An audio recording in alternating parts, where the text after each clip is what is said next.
잠시 내 좀 보자. 내가 찾는 것이 그 속에 있는 듯하구나.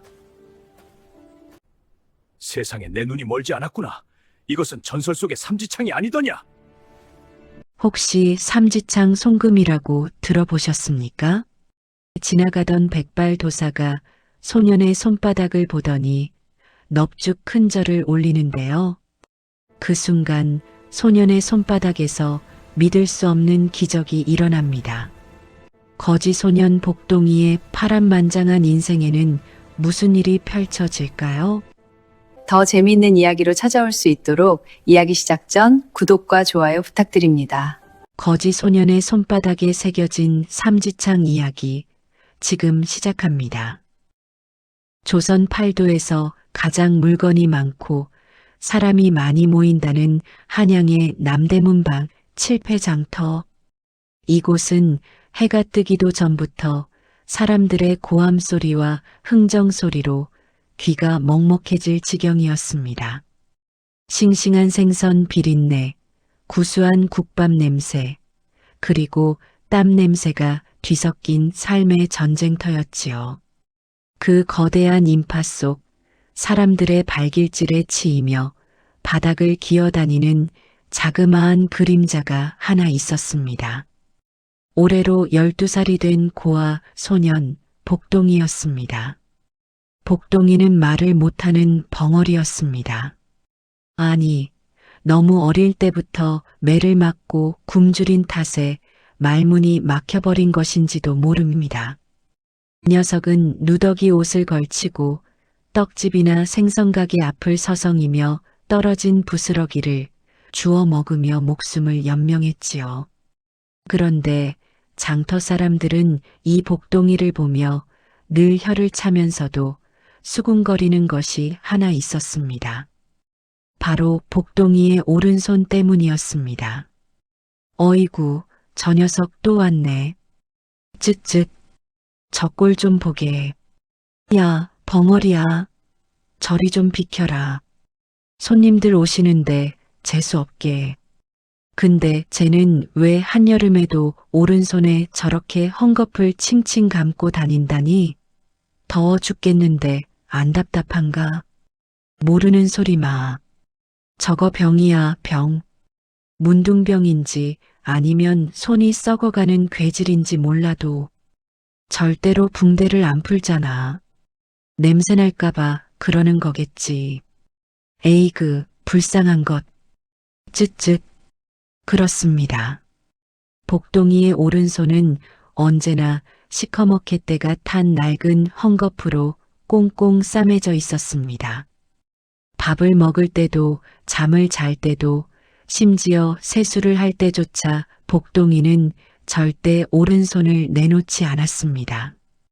오직 왼손 하나로만 힘겹게 세상을 살아가고 있었지요. 사람들은 그 손이 흉측하게 썩어 문드러졌거나 옮는 병이 있을 거라 짐작하고 피했습니다. 하지만 복동이가 손을 숨기는 진짜 이유는 따로 있었습니다. 아주 어릴 적 돌아가신 할머니가 남긴 유언 때문이었습니다. 복동아, 명심해라. 내 오른손은 남들에게 보여주면 안 된다. 내 손바닥에 있는 그 붉은 줄, 그건 보통 사람에게는 없는 것이야. 내가 힘이 생길 때까지, 세상이 너를 알아줄 때까지, 죽어도 그 손을 펴지 말거라. 알겠느냐? 복동이는 그 약속을 생명처럼 지켰습니다. 헝겊 속에 감춰진 손바닥. 그곳에는 흉측한 상처가 아니라 마치 불에 달군 쇠로 지진 듯 선명하고 붉은 세 갈래의 줄이 위로 뻗어 있었습니다. 그것이 무엇을 의미하는지 복동이는 알지 못했습니다. 그러던 어느 날 오후였습니다. 장터의 왈패이자 거지들의 대장 노릇을 하는 왕초 칠성이가 구석에서 쭈그리고 앉아있는 복동이를 발견했습니다. 칠성이는 심심하던 차에 잘 걸렸다 싶어 짓궂은 미소를 지으며 다가왔습니다. 어이, 벙어리. 오늘 동량 좀 많이 했냐? 형님이 배가 고픈데 어디 품속 좀 뒤져보자. 칠성이는 복동이의 품을 뒤져 아까 구걸에서 얻은 엽전 한 푼과 먹다 남은 주먹밥을 빼앗았습니다. 복동이는 하고 신음소리를 내며 달라고 애원했지만 칠성이는 킬킬거릴 뿐이었지요. 그러다 칠성의 눈이 복동이의 꽁꽁 싸맨 오른손에 꽂혔습니다. 근데 너, 이 손은 도대체 뭐냐? 안 그래도 궁금했는데 오늘 한번 까보자. 도대체 속에 뭘 숨겨놨길래 보물단지처럼 모시고 사냐? 금덩이라도 들었냐? 응?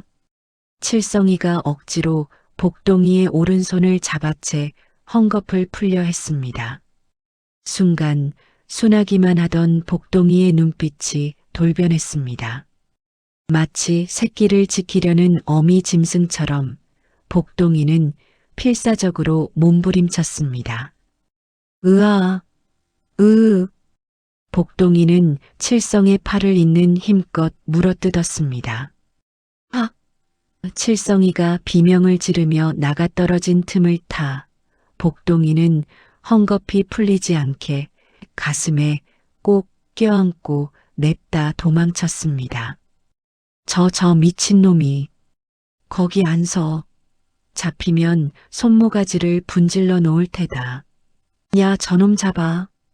복동이는 장터의 좁은 골목길을 이리저리 파고들며 달렸습니다.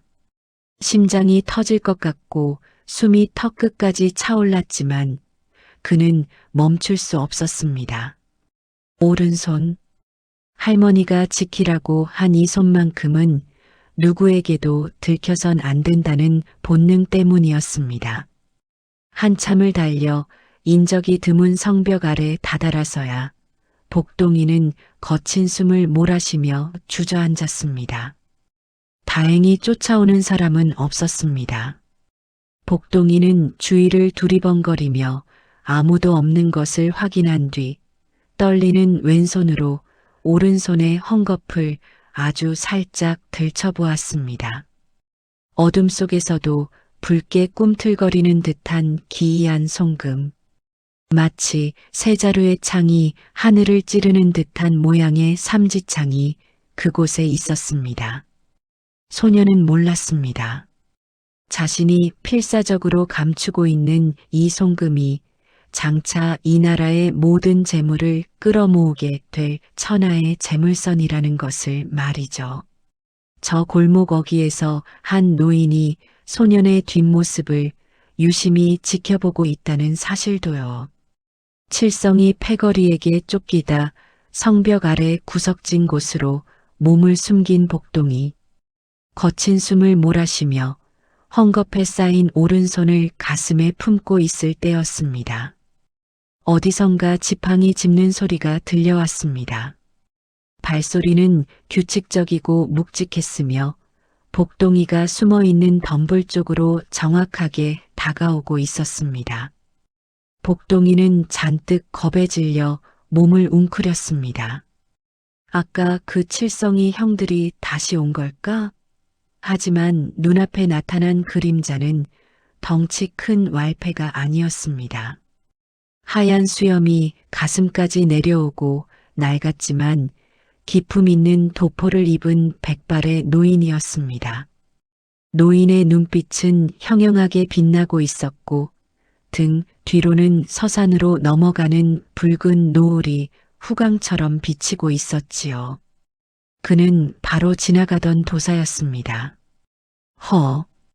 기이하다, 기이해. 분명 이 근처에서 서기가 뻗어나오는 것을 보았는데 장터의 탁한 기운 속에 홀로 찬란하게 빛나는 금빛 기운이라. 도사는 지팡이로 땅을 툭툭 치며 복동이 쪽을 응시했습니다. 복동이는 도망치려 했지만 다리가 풀려 일어날 수가 없었습니다. 도사가 복동이를 발견하고는 천천히 다가와 무릎을 굽히고 앉았습니다. 이놈아, 왜 그리 벌벌 떨고 있느냐? 내 너를 해하러 온 사람이 아니다. 헌데 내 품에 안고 있는 그 손은 무엇이냐? 왜 그리 꽁꽁 싸매고 있는고? 으, 으. 복동이는 고개를 저으며 오른손을 등 뒤로 감췄습니다. 하지만 도사의 눈은 이미 복동이의 오른손에 못 박혀 있었습니다. 더럽고 냄새나는 헝겊 뭉치였지만 도사의 눈에는 그 속에서 뿜어져 나오는 강렬한 기운이 보이는 듯 했습니다. 잠시 내 좀 보자. 내가 찾는 것이 그 속에 있는 듯하구나. 도사가 복동이의 손목을 낚아챘습니다. 노인의 손이라고는 믿기지 않을 만큼 강한 악력이었습니다. 복동이가 비명을 지르며 버텼지만 도사의 손길을 뿌리칠 수는 없었습니다. 도사는 아주 조심스럽지만 거부할 수 없는 힘으로 더러운 헝겊을 한 겹, 두 겹 풀어내기 시작했습니다. 오랜 세월 감아둔 탓에 헝겊은 피부에 눌어붙어 있었고 풀릴 때마다 묵은 때와 먼지가 피어올랐습니다. 마침내 마지막 매듭이 풀리고 복동이의 자그마한 손바닥이 세상 밖으로 드러났습니다. 지는 해의 붉은 햇살이 복동이의 손바닥을 비추는 순간 도사는 숨을 헙 하고 들이켰습니다. 이건 세상에 내 눈이 멀지 않았구나. 생명선, 두뇌선, 감정선이 하늘을 향해 곱게 뻗어 올라가다니.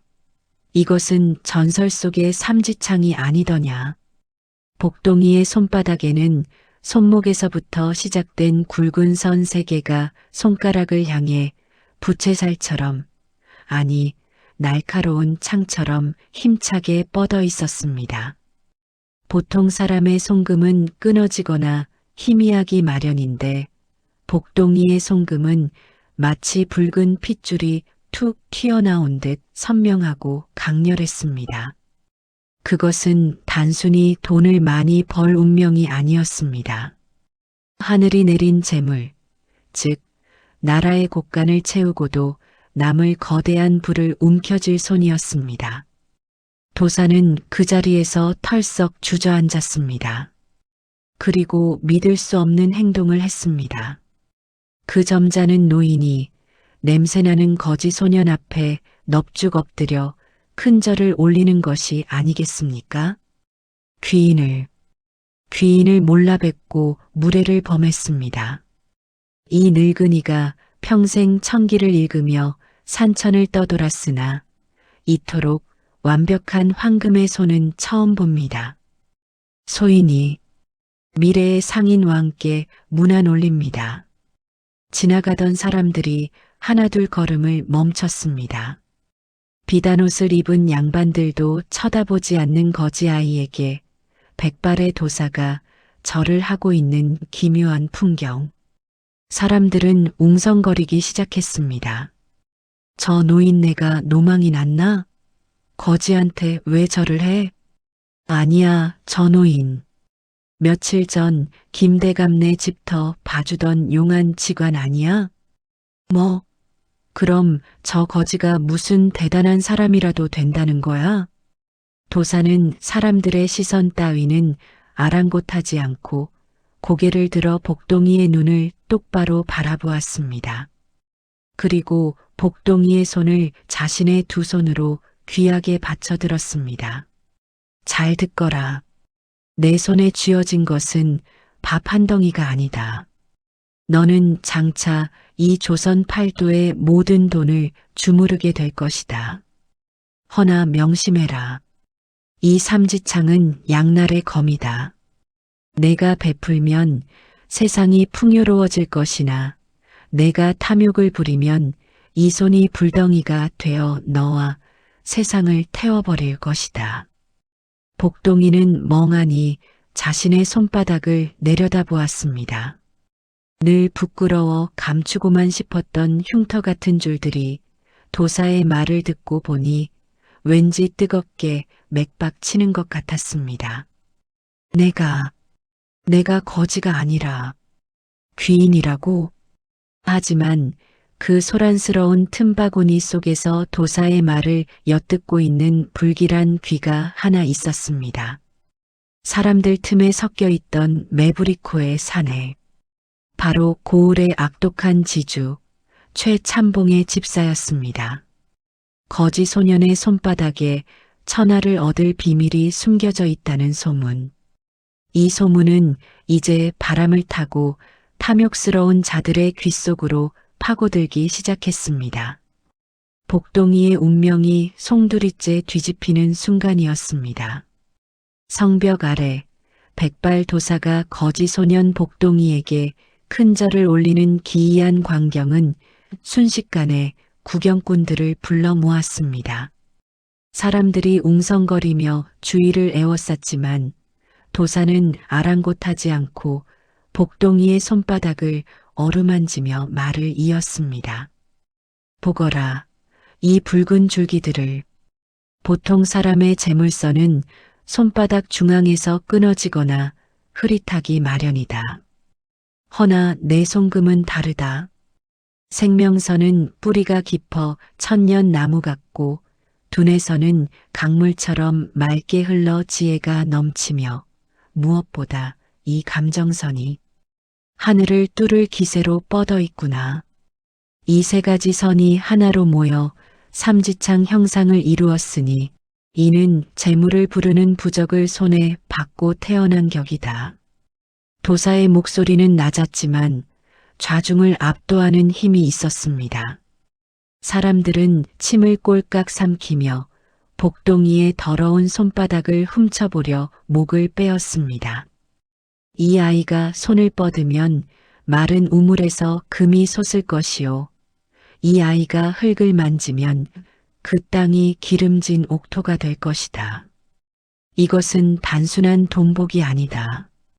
죽어가는 것을 살려내고 없는 것을 있게 만드는 미다스의 손이니라. 도사는 품에서 하얀 명주천을 꺼내 복동이의 손을 다시 정성스럽게 감싸주었습니다. 그리고 복동이의 눈을 깊이 들여다보며 뼈아픈 경고를 남겼습니다. 허나 아가, 명심하거라. 황금은 빛이 나기에 벌레가 꼬이는 법이다. 내 손이 귀한 줄 세상이 알게 되면 너를 이용하려는 탐욕스러운 자들이 늑대처럼 달려들 것이다. 그때가 오면 너는 손이 아니라 마음을 써야 한다.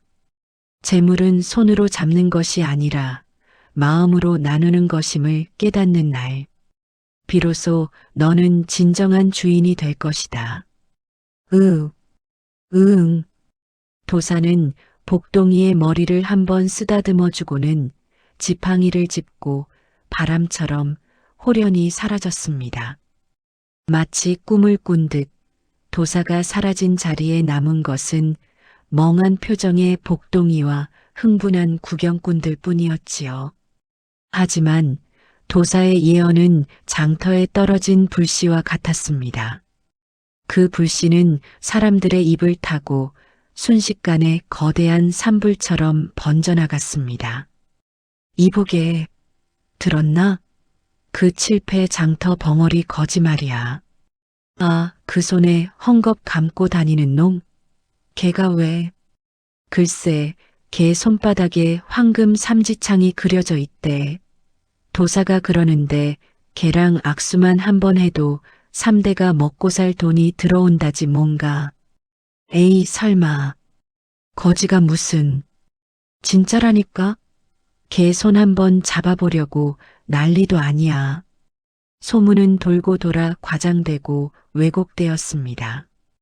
복동이의 손은 어느새 만지기만 해도 부자가 되는 도깨비 방망이가 되어 있었지요. 다음 날부터 장터 상인들은 복동이를 보면 쫓아내기는커녕 떡 하나를 더 주며 슬쩍 손을 만져보려 안달이 났습니다. 복동이는 그런 사람들의 눈빛이 무서워 더욱 구석으로 숨어들었습니다.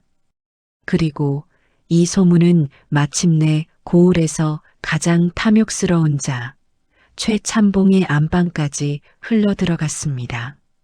고래등 같은 기와집, 온갖 비단과 자개로 장식된 최참봉의 방. 최참봉은 곰방대를 물고 비스듬히 누워 자신의 신복인 마름의 보고를 듣고 있었습니다.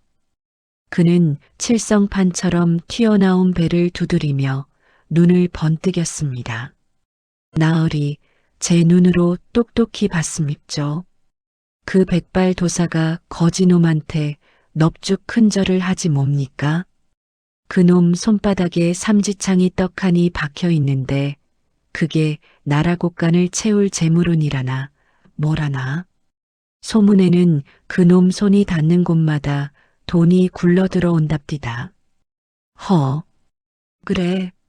내 요즘 하는 장사마다 죽을 쓰고 논밭에는 가뭄이 들어 속이 타던 차인데 하늘이 나를 도우려고 그런 복덩이를 보내셨구나. 하오나 나으리, 그놈은 천한 거지놈입니다. 게다가 벙어리라 말도 안 통하고 천하니까 더 좋지. 임자 없는 물건은 먼저 줍는 놈이 임자 아니더냐? 그놈을 내 집으로 데려와야겠다. 내 곳간에 가두어두고 아침 저녁으로 내 동계를 만지게 하면 내 재산이 고구마 줄기처럼 불어나지 않겠느냐? 최참봉의 눈빛에 섬뜩한 탐욕이 서렸습니다. 그는 사람을 사람이 아니라 자신의 부를 늘려줄 살아있는 부적으로 보고 있었습니다. 여봐라. 당장 장정들을 풀어라. 장터 쥐새끼들 틈에 숨어있는 그 벙어리 놈을 잡아와라. 소문이 더 퍼져서 다른 놈들이 채가기 전에 오늘 밤 안으로 내 앞에 대령해야 할 것이다. 반항하면 기절을 시켜서라도 끌고 오너라. 최참봉의 명령이 떨어지자 험상궂은 사내들이 몽둥이를 들고 어둠 속으로 사라졌습니다. 차가운 밤바람이 장터 골목을 휩쓸고 지나갔습니다. 아무것도 모른 채 낡은 가마니를 덮고 잠이 든 복동이, 그의 헝겊 감긴 오른손이 불안한 듯 움찔거렸습니다. 백발 도사의 축복이 끝나기가 무섭게 닥쳐온 검은 그림자. 과연 복동이는 탐욕의 소나기에서 벗어날 수 있을까요? 달빛조차 구름에 가려한 치 앞도 보이지 않는 칠흑 같은 밤. 장터에 거지들이 모여 자는 다리 밑 운막촌에는 고단한 코골이 소리만 가득했습니다. 복동이 역시 얇은 가마니 하나를 뒤집어 쓴 채 새우잠을 자고 있었지요. 꿈속에서나마 배불리 밥을 먹고 있는 것인지 녀석의 입가에는 희미한 미소가 걸려 있었습니다. 하지만 그 평화는 오래가지 못했습니다. 어둠 속에서 저벅 하는 불길한 발자국 소리가 뱀처럼 스며들었습니다. 최참봉이 보낸 장정들이었습니다. 그들은 손에 몽둥이와 굵은 포승줄, 그리고 사람을 담을 커다란 자루를 들고 있었습니다. 쉿! 조용히 해라. 저기 구석에 웅크리고 자는 놈. 붕대 감은 손 보이지? 저놈이 확실하다. 깨우지 말고 한 번에 덮쳐서 자루에 담아라. 소리 지르면 골치 아프니까. 장정들이 살금살금 복동이의 머리맡으로 다가갔습니다. 그 순간 야생동물 같은 본능을 가진 복동이가 번쩍 눈을 떴습니다. 살기. 어린 짐승이 포식자의 냄새를 맡듯 복동이는 본능적으로 죽음의 공포를 느꼈습니다. 깼다. 잡아. 복동이는 가마니를 장정들의 얼굴에 집어 던지고 쥐새끼처럼 날렵하게 몸을 굴려 빠져나갔습니다. 저놈 잡아 하는 고함과 함께 한밤의 추격전이 시작되었습니다. 복동이는 맨발로 자갈밭을 달리고 좁은 개구멍을 통과하며 필사적으로 도망쳤습니다. 오직 하나 오른손을 가슴에 꼭 품은 채 말이죠. 하지만 12살 어린아이가 건장한 어른 5을 따돌리기에는 역부족었습니다. 장터 뒷골목 막다른 담벼락. 복동이는 더 이상 갈 곳이 없었습니다. 거친 숨을 몰아쉬며 뒤를 돌아보니 몽둥이를 든 그림자들이 킬킬거리며 다가오고 있었습니다. 독한 놈, 요리조리 잘도 도망 다니는구나. 하지만 넌 도간에 든 쥐야. 순순히 오면 밥이라도 줄 텐데 매를 버는구나. 얘들아, 씌워라. 복동이가 반항하려 했지만 위에서 덮쳐오는 시커먼 자루를 피할 수는 없었습니다. 세상이 어둠으로 닫히고 억센 소나기가 복동이의 몸을 짓눌렀습니다. 자루 안에서 발버둥 치는 작은 몸부림은 몽둥이 찜질 몇 번에 금세 잠잠해졌습니다. 잠시 후 복동이는 최참봉의 기와집 안방 바닥에 패대기 쳐졌습니다. 자루가 벗겨지자 눈부신 등잔불빛에 복동이는 눈을 뜰 수가 없었습니다. 그 앞에는 비단요를 깔고 앉아 곰방대를 빨고 있는 최참봉이 마치 먹잇감을 보는 구렁이 같은 눈으로 내려다보고 있었지요. 허허, 이 조그만 쥐새끼가 그 소문의 주인공이란 말이냐? 꼴을 보니 영락없는 거지 새끼인데 이복의 말음 내 눈으로 확인했느냐? 정말 삼지창이 있더냐? 예, 나으리. 지금 확인시켜 드리겠습니다. 이놈아, 손 내놔라. 마름이 복동이의 오른손을 억지로 잡아 끌어 최참봉 눈앞에 들이밀었습니다. 복동이는 하며 저항했지만 어른의 힘을 당해낼 재간이 없었습니다. 때 묻은 헝겊이 벗겨지고 붉은 삼지창 송금이 드러나자 최참봉의 눈이 탐욕으로 번들거렸습니다. 호, 이거다. 이거야. 백발도사의 말이 헛소리가 아니었구나. 손바닥에 붉은 핏줄이 서 있는 것이 마치 살아있는 용이 꿈틀거리는 것 같지 않느냐? 이 손이 내 재산을 불려줄 보물단지로다. 얘야, 무서워할 것 없다. 너는 오늘부터 이 집에서 살게 될 것이다. 단 조건이 있다. 너는 하루 종일 내 곳간에 들어가서 쌓여있는 쌀가마니와 엽전들을 이 손으로 만져야 한다. 내 그 재물운이 내 물건들에 옮겨 붙도록 말이다. 알겠느냐? 그것은 보호가 아니라 사육이었습니다. 최참봉은 복동이를 사람이 아니라 부적이나 도구로 취급하고 있었습니다. 복동이가 고개를 저으며 싫다는 뜻을 보이자 최참봉의 표정이 순식간에 차갑게 굳어버렸습니다. 건방진 놈, 거지가 양반이 걷어준다는데 감히 고개를 저어? 좋은 말로 할 때 듣거라. 내 말을 듣지 않으면 내 놈 밥줄을 끊는 게 아니라 저 귀한 손모가지를 잘라서 내 금고에 넣어둘 테니 여봐라. 이놈을 당장 곳간에 가두어라. 그리고 내가 허락할 때까지 물 한 모금도 주지 마라. 복동이는 질질 끌려가 차가운 곳간 바닥에 내동댕이 쳐졌습니다. 쾅 하는 소리와 함께 육중한 자물쇠가 채워졌습니다. 어두컴컴한 곳간, 퀴퀴한 곰팡이 냄새와 쥐들이 찍찍거리는 소리만이 가득했습니다. 복동이는 쓰라린 오른손을 호호 불며 어둠 속에 웅크렸습니다.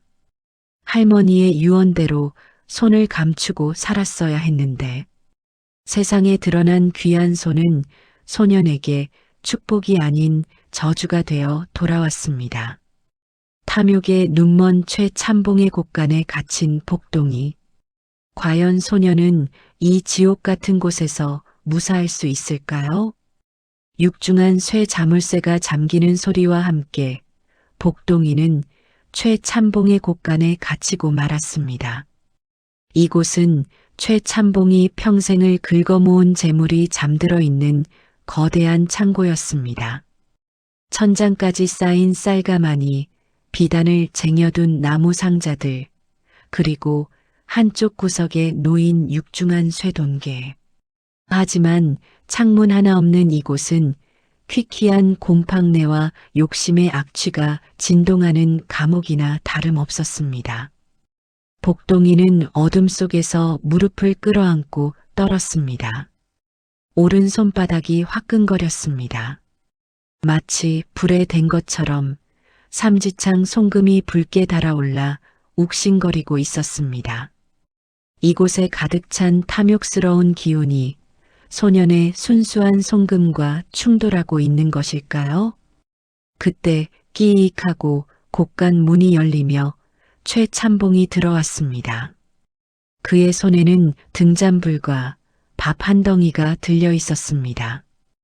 허허, 우리 복덩이 잘 있었느냐? 배가 고프지? 자, 이 밥을 줄 테니 밥값을 해야지. 최참봉은 밥을 바닥에 던져두고는 복동이의 뒷덜미를 잡아 질질 끌고 쌀가마니 앞으로 갔습니다. 그리고 짐승을 다루듯 복동이의 오른손을 억지로 잡아 쌀가마니 위에 지시겠습니다. 자, 만져라. 어서 만져. 내 그 손바닥의 기운을 이 쌀가마니에 불어넣으란 말이다. 도사놈이 그랬지? 내 손이 닿으면 마른 우물에서도 금이 솟는다고. 썩은 쌀도 햅쌀이 되고 한 가마니가 10가마니로 불어날 게다. 어서. 으아. 복동이는 싫다고 몸부림쳤습니다. 도사 할아버지가 말했습니다. 욕심을 부리면 손이 불덩이가 된다고. 지금 최참봉의 욕심 때문에 복동이의 손은 용광로처럼 뜨거워지고 있었습니다. 하지만 최참봉은 그 열기를 재물이 불어나는 신호라고 착각했습니다. 그래, 손이 뜨끈뜨끈한 걸 보니 기운이 도는구나. 좋다, 좋아. 이번에는 동계다. 이 엽전들을 만져라. 금덩이로 변하게 주물러라. 최참봉은 밤새도록 복동이를 끌고 다니며 비단이며 엽전이며 온갖 물건을 만지게 강요했습니다. 복동이의 손이 닿을 때마다 치익하고 미세한 소리가 났지만 탐욕에 눈먼 최참봉의 귀에는 들리지 않았습니다. 그저 자신의 재산이 불어날 거라는 망상에 빠져 침을 흘릴 뿐이었지요. 새벽녘이 되어서야 최참봉은 지쳐서 나갔습니다. 탈진한 복동이는 바닥에 쓰러졌습니다. 손바닥이 너무 뜨거워 찬 바닥에 손을 대고 식혀야만 했습니다. 찍찍찍. 어둠 속에서 굶주린 시궁지 한 마리가 나타났습니다. 최참봉이 던져두고 간 식은 밥덩이 냄새를 맡은 것입니다. 복동이는 배가 고팠지만 자신보다 더 말라 보이는 쥐를 보자 측은한 마음이 들었습니다. 그래서 떨리는 왼손으로 밥알을 떼어 쥐에게 밀어주었습니다. 너도 배가 고프구나. 이거 먹어. 그 순간 기이한 일이 벌어졌습니다. 복동이가 나누려는 마음으로 건넨 밥알에 오른손 끝이 살짝 스쳤는데 그 밥알에서 은은하고 맑은 황금빛이 파앗하고 피어오르는 것이 아니겠습니까? 쥐는 그 빛나는 밥알을 먹더니 털에 윤기가 흐르고 생기가 넘치는 모습으로 변의 구멍으로 쏙 사라졌습니다. 그것은 도사의 예언 그대로였습니다. 나누려는 마음에는 생명의 빛이 돌고 탐욕스러운 마음에는 파괴의 열기가 솟는다는 것. 하지만 밖에서 이 빛을 보지 못한 최참봉은 그저 내일은 더 많은 것을 만지게 하겠다며 벼르고 있었습니다. 곳간 안의 공기는 점점 뜨거워지고 있었습니다. 마치 화약고에 불씨를 던져놓은 것처럼 폭발 직전의 위기감이 감돌았습니다. 다음 날 아침, 최참봉은 아예 대장간에서 쇠사슬을 가져와 복동이의 발목을 묶으려 했습니다. 더 이상 도망치지 못하게 평생 이곳에 가두어 두려는 속셈이었습니다. 이제 너는 내 것이다. 영원히 내 곳간의 귀신이 되어라. 만약 말을 안 들으면 그 손목만 잘라서 보관할 테니 그리 알아라. 최참봉이 시퍼런 식칼을 들이밀며 복동이를 협박하는 그 순간 참아왔던 복동이의 손바닥 그 붉은 삼지창에서 감당할 수 없는 열기가 뿜어져 나오기 시작했습니다. 탐욕이 임계점을 넘은 것입니다.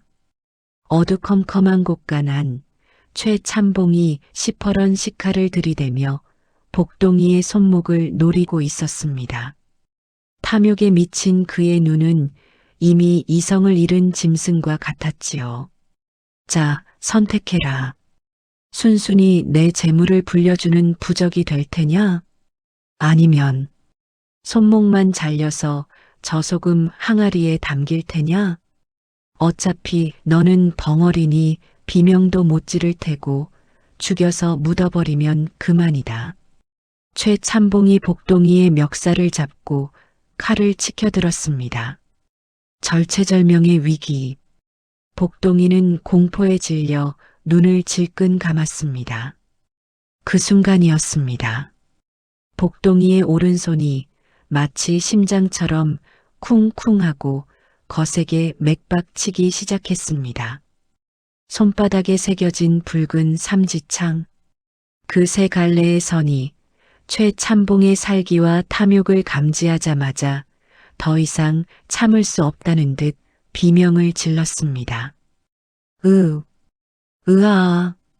복동이가 고통 속에 비명을 지르며 본능적으로 오른손을 앞으로 뻗었습니다. 팍.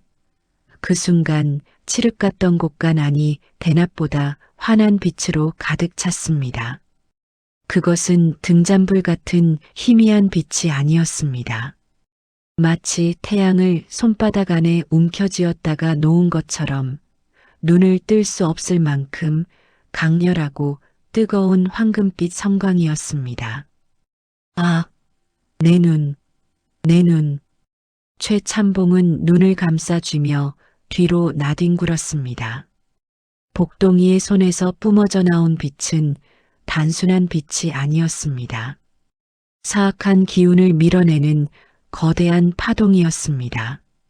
그 충격으로 최참봉이 들고 있던 식칼은 허공으로 날아가 벽에 텅 하고 박혔고 그는 쌀가마니 더미 위로 처박혔습니다. 이게 무슨 조화냐? 뜨거워. 살려줘. 불이야, 불. 복동이는 자신의 손을 멍하니 바라보았습니다. 헝겊은 이미 타버려 재가 되어 사라졌고 손바닥의 삼지창 문양은 용광로 속 쇳물처럼 붉은 금빛으로 이글거리고 있었습니다. 그 빛은 따뜻하면서도 죄지은 자에게는 살을 태우는 듯한 두려움을 주었습니다. 그런데 문제는 그 다음이었습니다. 복동이의 손에서 뿜어져 나온 열기가 최참봉이 그토록 아끼던 탐욕의 결정체들에 옮겨붙기 시작한 것입니다. 오래된 쌀가마니, 바싹 마른 비단 더미, 그리고 기름 먹인 장판 바닥. 그 모든 것이 복동이의 손에서 나온 열기에 반응했습니다. 화르륵. 불길은 순식간에 솟구쳤습니다. 그것은 일반적인 붉은 불꽃이 아니라 탐욕을 정화하려는 듯 푸르스름한 기운이 감도는 기이한 도깨비불 같았습니다. 안 돼. 내 쌀, 내 비단. 이놈아, 무슨 짓을 한 거냐? 꺼라. 당장 끄란 말이다. 최참봉은 불타오르는 쌀가마니를 몸으로 덮으며 발광했습니다. 자신의 몸에 불이 붙는 줄도 모르고 오직 재산을 지키려는 그 모습은 차라리 처참했습니다. 불길은 걷잡을 수 없이 번져 곡간 천장까지 혀를 날름거렸습니다. 복동이는 직감했습니다. 지금이 아니면 도망칠 수 없다. 복동이는 불길에 휩싸여 정신을 못 차리는 최참봉을 뒤로하고 열려있는 곳간 문을 향해 달렸습니다. 복동은 필사적으로 마음속으로 외쳤습니다. 나가야 해. 살아야 해. 복동이가 곳간 문을 박차고 나오자 차가운 밤 공기가 얼굴을 때렸습니다. 뒤를 돌아보니 웅장했던 최참봉의 곳간은 거대한 불기둥이 되어 밤하늘을 태우고 있었습니다. 불이야. 최참봉댁 곳간에 불이 났다. 어이구, 저 불길 좀 봐. 하늘이 노하셨나 봐. 마을 사람들이 하나둘 몰려 나오고 하인들이 물통을 들고 뛰어다니는 아수라장. 그 혼란 속에서 복동이는 오른손을 부여잡고 어둠 속으로 사라졌습니다. 손바닥의 열기는 식었지만 복동이의 가슴은 쿵쿵 뛰고 있었습니다. 자신의 손이 가진 무시무시한 힘을 처음으로 목격했기 때문입니다. 한편 불타는 곳간 속에 갇힌 최참봉. 그는 과연 자신의 재물과 함께 잿더미가 될까요?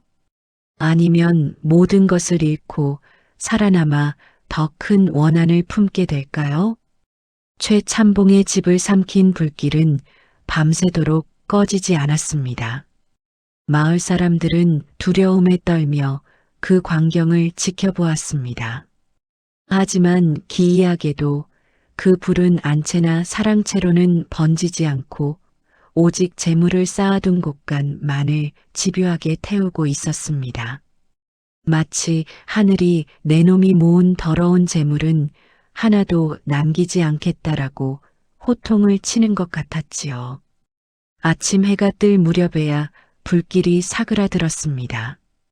그 웅장하던 기와집 곳간은 온데간데 없고 시커먼 재와 무너진 기둥만이 흉물스럽게 남아 있었습니다.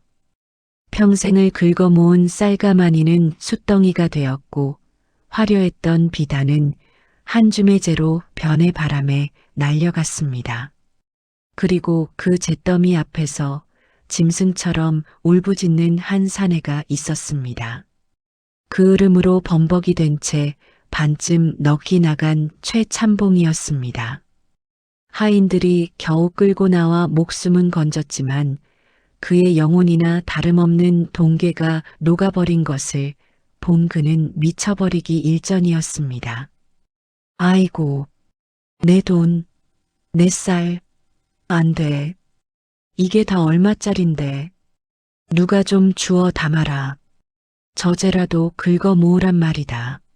최참봉은 뜨거운 재를 맨손으로 헤집으며 타버린 엽전 꾸러미를 찾으려 했습니다. 하지만 욕심으로 모은 재물은 허무하게도 다 녹아 엉겨붙은 쇳덩이가 되어 쓸모없게 변해 있었습니다. 마을 사람들은 혀를 찼습니다. 쯧쯧, 꼴 좋다. 소장농들 피를 빨아모으더니 결국 적골이 나는구먼. 그러게 어젯밤에 그 벙어리 꼬마가 도망가는 걸 봤는데 그 아이가 도술이라도 부린 게 아닐까? 하늘이 내린 벌이지. 최참봉은 붉게 충혈된 눈으로 복동이가 사라진 산 쪽을 노려보았습니다. 모든 것을 잃은 자의 눈에는 이제 탐욕 대신 지독한 원한만이 서려 있었습니다. 이 쥐새끼 같은 놈, 내 너를 지구 끝까지 쫓아가서 가죽을 벗길 것이다. 내 돈을 태운 대가를 톡톡히 치르게 해주마. 한편 밤새 산을 넘어 도망친 복동이는 어느 깊은 계곡 바위 위에 털썩 주저앉았습니다. 멀리 산 아래로 검은 연기가 피어오르는 최참봉의 집터가 보였습니다. 복동이는 떨리는 가슴을 진정시키며 자신의 오른손을 내려다보았습니다. 밤새 불을 뿜어내던 손바닥은 언제 그랬냐는 듯 열기가 식어 있었고 붉은 삼지창 손끝만이 조용히 맥박치고 있었습니다. 복동은 마음속으로 도사의 말을 떠올렸습니다. 탐욕을 부리면 불덩이가 된다고 했어. 최참봉 영감의 욕심이 내 손을 불태운 거야. 복동이는 이제야 백발도사의 말을 이해했습니다. 자신의 손은 주인의 마음에 따라 약이 되기도 하고 독이 되기도 한다는 것을요. 복동이는 계곡물에 시커멓게 그을린 손을 씻었습니다. 맑은 물에 씻겨나가는 검은 재처럼 지난밤의 공포도 조금씩 사라지는 듯 했습니다. 이제 복동이는 자유의 몸이 되었습니다. 하지만 갈 곳 없는 고아 신세인 것은 여전했습니다. 그때 복동이의 귓가에 어디선가 들려오는 처연한 물소리, 아니 물을 찾는 소리가 들려왔습니다. 복동이는 홀린 듯이 소리가 나는 산 너머로 발걸음을 옮겼습니다. 한참을 걸어 도착한 곳은 쩍쩍 갈라진 논바닥과 말라비틀어진 나무들만 가득한 가뭄든 마을이었습니다. 마을 입구의 우물가에는 힘없는 아낙네들과 노인들이 텅 빈 두레방만 바라보며 한숨을 쉬고 있었습니다.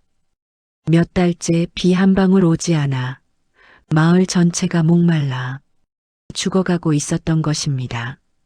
하늘도 무심하시지. 이러다 다 굶어 죽게 생겼어. 우물물이 싹 말랐으니 어찌 산단 말인가. 복동이는 타는 목을 축이려 우물가로 다가갔지만 우물은 바닥을 드러낸 채 먼지만 풀풀 날리고 있었습니다. 그때 복동이의 오른손바닥이 다시금 욱신하고 반응했습니다. 어젯밤의 뜨겁고 파괴적인 열기가 아니었습니다. 이번에는 마치 목마른 아이가 엄마를 찾듯 간절하고 서늘한 기운이 손끝에서 맴돌았습니다. 사람들의 시선이 더러운 거지 소년에게 쏠렸습니다. 물 좀 주세요라고 구걸하러 온 줄 알았던 소년이 느닷없이 말라버린 우물 안으로 손을 뻗으려 했기 때문입니다. 얘야, 거긴 물이 없단다. 헛수고야. 하지만 복동이는 멈추지 않았습니다. 자신의 손이 이 메마른 땅을 위로하고 싶어 한다는 것을 느꼈기 때문입니다. 복동이가 조심스럽게 마른 우물 바닥에 흙에 오른손바닥을 탁 하고 대는 순간 땅속 깊은 곳에서부터 쿠르르 하는 진동이 느껴졌습니다. 파괴의 불꽃이 아닌 생명의 물줄기를 부르는 기적의 진동이었습니다. 말라비틀어진 우물 바닥, 먼지만 풀풀 날리는 그 척박한 땅에 복동이는 무릎을 꿇고 오른손바닥을 대고 있었습니다. 마을 사람들은 기가 차다는 표정으로 혀를 찼습니다. 하늘도 포기한 이 가뭄에 거지 아이가 손바닥을 댄다고 무슨 일이 일어나겠습니까? 한 노인이 지팡이로 바닥을 치며 호통을 치려던 순간이었습니다. 이놈아, 신성한 우물에서 장난질 그만두고 나오지 못. 노인의 말이 채 끝나기도 전이었습니다. 땅속 깊은 곳에서부터 쿠르르 하고 울리던 진동이 점점 더 거대하고 묵직한 소리로 바뀌기 시작했습니다. 마치 잠들어 있던 거대한 수룡이 기지개를 켜는 듯한 소리였습니다. 복동이는 손바닥으로 전해지는 차갑고 맑은 기운에 전율했습니다.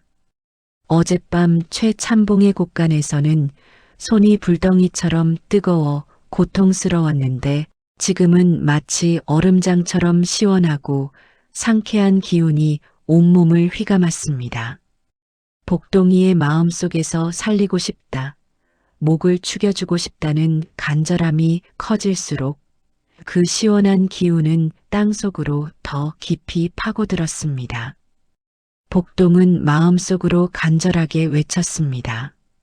제발, 물아 솟아라.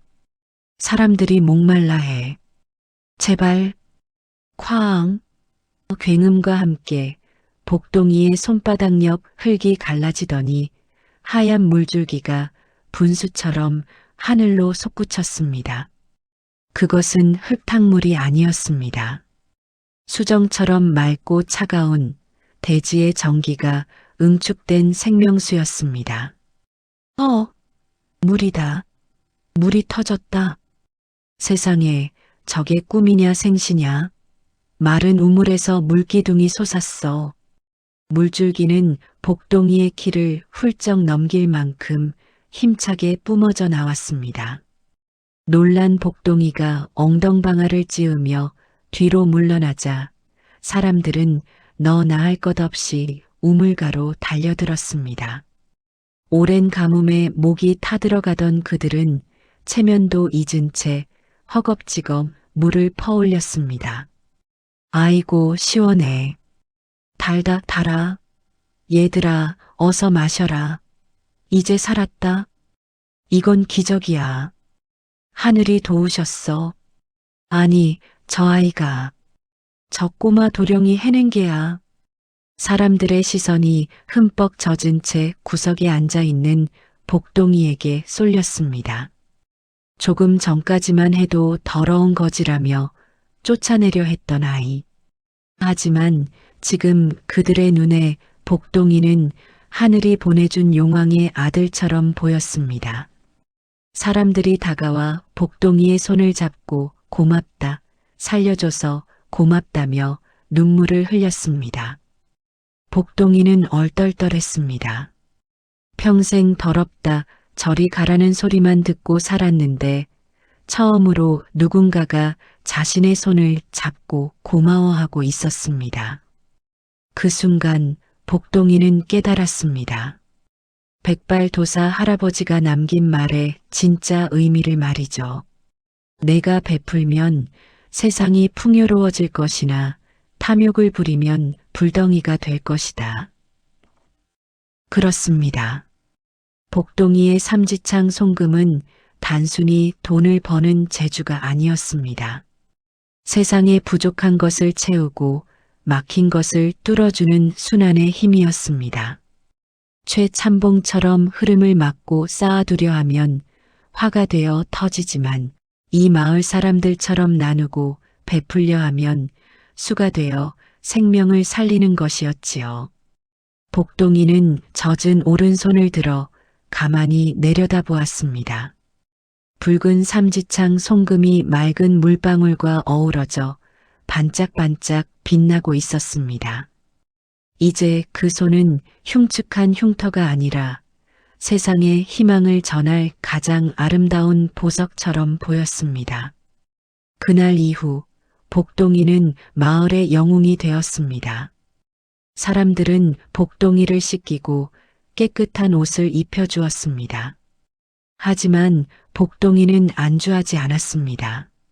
자신에게 주어진 이 능력을 더 넓은 세상에서 더 많은 사람을 위해 써야겠다고 결심했기 때문입니다. 복동이는 마을 사람들의 배움을 받으며 다시 길을 떠났습니다. 이제 그는 구걸하는 거지가 아니었습니다.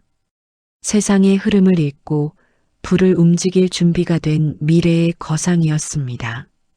그리고 강산이 한번 변한다는 10년의 세월이 흘렀습니다. 조선팔도 상인들 사이에서 전설처럼 떠도는 이름이 하나 생겨났습니다. 손 한 번만 스치면 쪽박 찰 물건도 대박으로 만들고 죽어가는 상권도 살려낸다는 신의 손. 소년의 티를 벗고 늠름한 청년이 된 복동이. 과연 그는 어떤 모습으로 세상을 호령하고 있을까요? 세월은 유수와 같이 흘러 10년이 지났습니다. 조선 팔도의 물산이 모두 모인다는 한양의 마포 나루터. 수백 척의 배가 드나들고 전국 각지에서 몰려든 상인들로 발 디딜 틈이 없는 이곳에 사람들의 시선이 집중되는 거대한 상단이 있었습니다. 깃발에는 황금색으로 금손이라는 두 글자가 펄럭이고 있었습니다. 바로 요즘 장안의 화제인 금손 상단이었습니다. 이 상단의 대행수는 젊은 나이에 맨손으로 시작해 거부가 된 입지전적인 인물이었는데 사람들은 그를 신의 손이라 불렀습니다. 어이, 저기 오신다. 복동 대행수님이야. 저분이 그 전설의 거상이라고? 생각보다 훨씬 젊고 훤칠하구먼.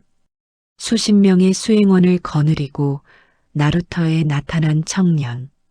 비단 옷을 깔끔하게 차려입고 눈빛에는 깊은 지혜가 서려 있는 그는 바로 10년 전의 거지 소년 복동이었습니다.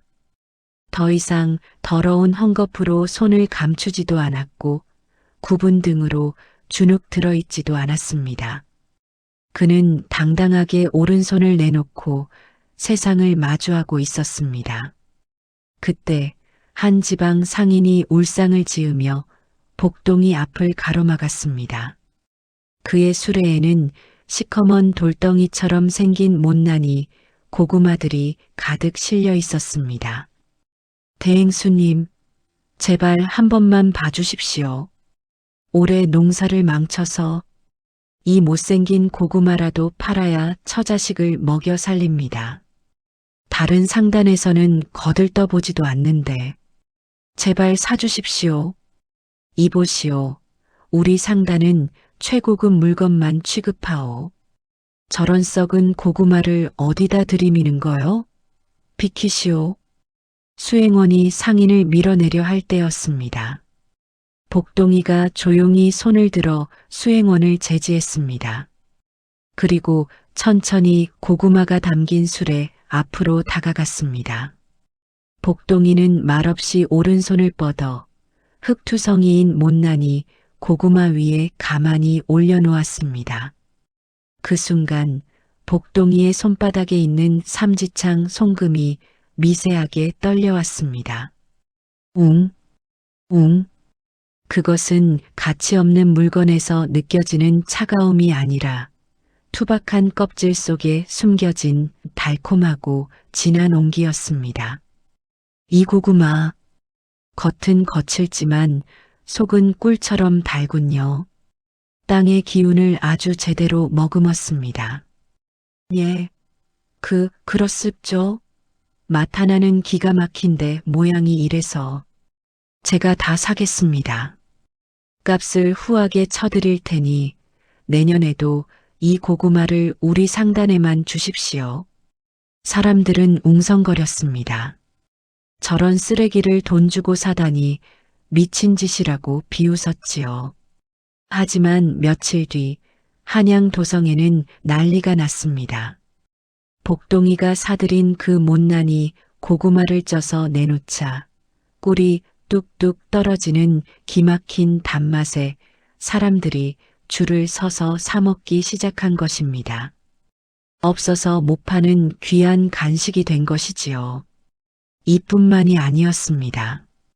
복동이의 오른손은 진흙 속에 묻힌 진주를 찾아냈고 겉보기에 낡은 땅이 사실은 비옥한 옥토임을 감지해냈습니다. 그가 손을 대는 것마다 대박이 터지니 사람들은 그를 장사의 신이라 부르며 따르지 않을 수 없었습니다. 하지만 복동이가 진짜 존경받는 이유는 따로 있었습니다. 그는 돈을 버는 족족곳간 문을 열었습니다. 금손 상단 앞에는 매일 아침 거대한 솥단지가 걸렸습니다. 굶주린 거지들과 가난한 백성들에게 따뜻한 밥을 무료로 나눠주기 위해서였지요. 많이들 드세요. 부족하면 더 드립니다. 돈은 돌고 돌아야 돈입니다. 여러분이 배불리 먹고 힘을 내야 또 일을 하고 물건을 사지 않겠습니까? 10년 전 최참봉은 내 곳간에 쌓아라고 윽박질렀지만 복동이는 곳간을 비워야 다시 채워진다는 이치를 알고 있었습니다. 복동이의 손이 닿은 엽전은 가난한 이들의 주머니로 들어가 그들의 생명을 살렸고 다시 더 큰 부가 되어 복동이에게 돌아왔습니다. 진정한 황금 삼지창의 위력이 발휘되고 있는 것이었지요. 그러던 어느 눈 내리는 겨울날이었습니다. 복동이는 상단 앞에서 밥을 얻어먹으려고 길게 줄을 선 거지들을 흐뭇하게 바라보고 있었습니다. 그런데 줄의 맨 끝에 서 있는 한 늙은 거지의 모습이 유독 눈에 밟혔습니다. 화상으로 일그러진 얼굴, 한쪽 눈은 멀어버렸고 다리는 절뚝거리는 노인. 그 노인은 밥을 받으면서도 고마워하기는커녕 바닥에 침을 뱉으며 중얼거리고 있었습니다. 재수 없는 놈. 어린 놈이 돈 좀 벌었다고 유세를 떨어? 저 돈이 다 내 거였는데. 내 곳간에 있던 건데. 복동이의 삼지창 송금이 찌릿하게 아파왔습니다. 그 불길하고 탐욕스러운 기운. 10년이 지났지만 결코 잊을 수 없는 그 기운이었습니다. 복동이는 천천히 그 늙은 거지 앞으로 걸어갔습니다. 화려한 비단옷을 입은 거상과 다 타버린 잿더미 같은 몰골의 거지. 두 사람의 운명이 10년 만에 다시 교차하는 순간이었습니다. 당신은 최참봉 어르신 아니십니까? 모든 것을 잃고 바닥으로 추락한 악인과 가장 높은 곳에 오른 의인. 복동이는 과연 자신을 학대하고 죽이려 했던 원수에게 어떤 손길을 내밀까요? 금손 상단 앞, 눈 내리는 거리. 화려한 비단옷을 입은 청년 거상 복동이와 화상을 입고 찌그러진 몰골의 늙은 거지 최참봉이 마주 섰습니다. 10년 전 소년의 손목을 자르려 했던 그 서슬 퍼런 기세는 온데간데 없고 최참봉은 두려움에 떨며 뒷걸음질 쳤습니다. 너는 그때 그 벙어리 놈. 아니, 복동이냐? 나를 죽이려고 왔구나. 내 재산을 다 태워먹더니 이제 내 남은 목숨마저 거두려고 온 게야. 최참봉은 지팡이를 휘두르며 발악했습니다. 하지만 피하지 않고 한 걸음 더 다가가 자신의 오른손을 내밀었습니다. 최참봉은 기겁하며 눈을 감았습니다. 10년 전 자신의 곳간을 잿더미로 만들었던 그 공포스러운 불의 손이 기억났기 때문입니다. 하지만 최참봉의 차가운 뺨에 닿은 것은 뜨거운 불길이 아니었습니다. 얼어붙은 살을 녹이는 따뜻하고 부드러운 온기였습니다. 어르신, 많이 추우셨지요. 제 손은 이제 사람을 해치지 않습니다. 그때 제 손이 불덩이가 되었던 건 어르신의 마음속에 있던 탐욕의 불길 때문이었습니다. 뭐라고? 하지만 지금 어르신의 마음엔 욕심 대신 후회와 추위만 가득하군요. 그래서 제 손도 이렇게 따뜻한 겁니다. 어서 안으로 드시지요. 따뜻한 국밥 한 그릇 대접해 드리겠습니다. 복동이는 냄새나는 최참봉의 손을 덥석 잡고 상단 안으로 이끌었습니다. 그 순간 최참봉의 굳어버린 눈에서 닭똥 같은 눈물이 툭툭 떨어졌습니다. 자신은 짐승 취급하며 가두었던 아이가 거상이 되어 자신을 사람으로 대접해주고 있었으니까요. 내가 미쳤었지. 금덩이를 돌덩이로 알고 귀인을 짐승처럼 대했으니 천벌을 받아 싸지. 복동이는 우는 최참봉의 어깨를 가만히 다독여 주었습니다. 복동이의 손바닥에 새겨진 삼지창 송금이 그 순간 그 어느 때보다 찬란한 황금빛을 띠며 웅 하고 울렸습니다. 그것은 진정한 용서만이 만들어낼 수 있는 가장 귀한 빛이었습니다. 며칠 뒤 궁궐에서 어명이 내려왔습니다. 흉년이 들 때마다 곡간을 열어 백성을 구한 금손 상단의 공로를 치하하기 위해 임금님이 직접 복동이를 부른 것입니다. 대전에 엎드린 복동이. 임금님은 용상에서 내려와 복동이의 손을 직접 잡아 일으켰습니다. 고개를 들라. 과인이 소문을 들었다. 내 손바닥에 나라를 살릴 삼지창이 새겨져 있다지. 내 그 귀한 손을 한번 보고 싶구나. 복동이가 조심스럽게 오른손을 펼쳐 보였습니다. 거친 장사일로 굳은 살이 박였지만 그 위로 붉고 선명하게 뻗은 세 줄기의 송금. 임금님은 탐복하며 고개를 끄덕였습니다. 과연 하늘이 내린 손이로다. 허나 이 송금이 귀한 것이 아니다. 이 손으로 흙을 만지고 사람을 살리고 원수까지 감싸 안은 내 마음이 귀한 것이다. 너는 장사치가 아니라 백성을 살리는 의인이다. 내 너에게 상왕, 즉 상인들의 왕이라는 칭호를 내리노라. 성은이 망극하옵니다. 전하. 소인, 이 손이 닳아 없어질 때까지 조선의 백성을 위해 살겠나이다. 복동이가 궁궐을 나서는 길.